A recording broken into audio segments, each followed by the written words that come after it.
The coronavirus shut down the world, leaving many without a home, a source of income, or even food.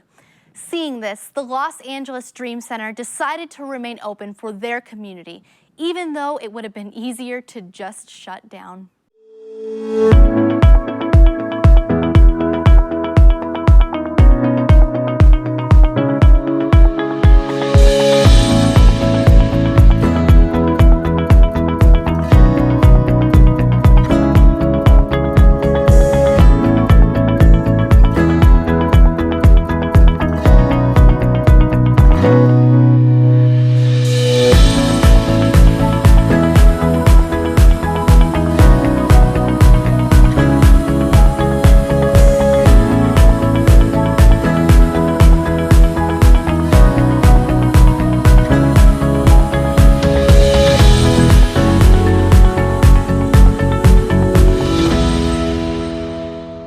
Pastor Matthew, I want to talk about the elephant in the room. 2020 was just a crazy year, and everyone had their own challenges, but an organization like the Dream Center, sure, there had to be some crazy challenges that you had to face, and even in the city of Los Angeles, where it just seemed to hit so hard. What was your response to that moment?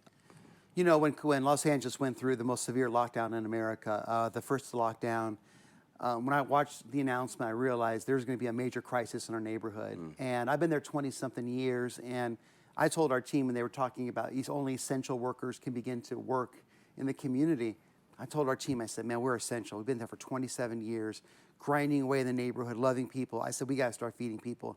There's going to be a need. And they said, really? I said, there's going to be a need. And within 48 hours of that announcement, we already had our food line set up. We had just a desk, because we thought maybe in the beginning there'd just be a few cars. Within 48 hours, we were in an 11-hour train, basically, 11 hours, 7 days a week. We ended up feeding over 5.5 million people that came through the line, but nonstop for 11 hours. And it became that for 380 days in a row. In a row, that's how much the need was. 45% unemployment in our neighborhood. Everything was shutting down. Cars were coming by to get food. They would come by a second time just to have somebody love them and celebrate them, be happy that they were coming by. I've never been more proud of our workers. You know, I started off as basically as a missionary doing everything all by myself, and now here I am 27 years later as a pastor, going right back to the sidewalk again, putting stuff in people's car. It was the most unbelievable experience. It was life-changing. It brought me all the way back to the beginning of missions once again, and then it turned into an outdoor school for all the children who couldn't go back to school, still might not be able to go back to school. And we created like 100 different pods for 100 kids to have high-speed Wi-Fi, so they didn't have to go to Taco Bell and try to get like whatever Wi-Fi feed they could to do their homework. We gave them all the machines they needed to do their work. And we just started making it a carnival of service and loving people. And it changed us. I think it changed all of us. The guys in our rehab program that were, had many prison sentences and things that they have done wrong in their life, they were giving back. They became the heroes. They were making the meals. So people that were the ones that were in prison became the heroes of the community. And all these different changes started to happen. They became the hope heroes in the community. And I just never seen the goodness of people rally. People would respond. You know, some people would come by in their cars. They were really nervous about COVID. They would just like roll on the window and say, could you get stuff out of the truck? And some people were just showing up in big old trucks. It was just the most wild thing. I've never been in a situation, you know, we were giving away 10,000 diapers every 3 days. 10,000. That's incredible. And we'd be sitting there thinking, we're out of diapers. And we wouldn't even have to pray about something. We would just think it, and God would send it. Wow, that's incredible. And it was the most. It was a living Bible translation of what could happen. It's like we were living in the loaves and fishes stories, and all the great things that we read in the Bible, we were living out during those times. You know, I was going to ask you that exact question, because this is not a normal situation where I'm sure you're used to food coming in and then the normal amount of people giving out, but this situation was different for the city of Los Angeles. Was there any adapting that your team had to do to the influx of need? I mean, you're giving all that food out, and you're waiting for food to come in. What was the adapting process like for you? I think the adapting process was everyone just had to be on call for everything. It wasn't as perfect formula. It was, hey man, can you go out and get this because we're getting short of this? And sending my daughter out to grocery stores and loading her car. It was just, it felt so basic and very like back to the beginning. Wow. And living on faith. And so that's why the beautiful thing about it was I think it put us on our toes and created this edge. I'd go home at night and, you know, I'd have great fear. I've been putting food in people's cars for 11 hours a day. And I had to overcome some of the old fear in my own life. I'm like, because I'm throwing myself into people's lives, you know, and God protected me every step of the way from any illness. Wow. And we went 8 months and nobody got ill on our campus. It just, Wow. it was like heaven was just shining down. That's such its protection upon the people that we're serving. That's so incredible. That's amazing. So in that whole experience, what would you say, what was the greatest testimony that you walked away from that moment that you'll remember for the rest of your life? I think the greatest testimony I had was this lady that was driving in her car. She came by and she said, Pastor, she said, the only thing keeping me alive during this moment is you guys. She said, I lost everything. You guys gave me gas cards.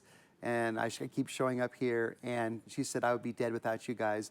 She said, I have a gun in the back of my car. And many times I thought about pulling the trigger and killing myself because how can I live in a car? But you guys have allowed me my air conditioning to keep running in this car, the food that I have to survive. And she says, thank you for taking the gun out of my hand. Thank you for allowing me to live. And just to be there, just to be available was the greatest joy during COVID is to see things alive and thriving and moving was the greatest testimony to our community, and they will never forget that.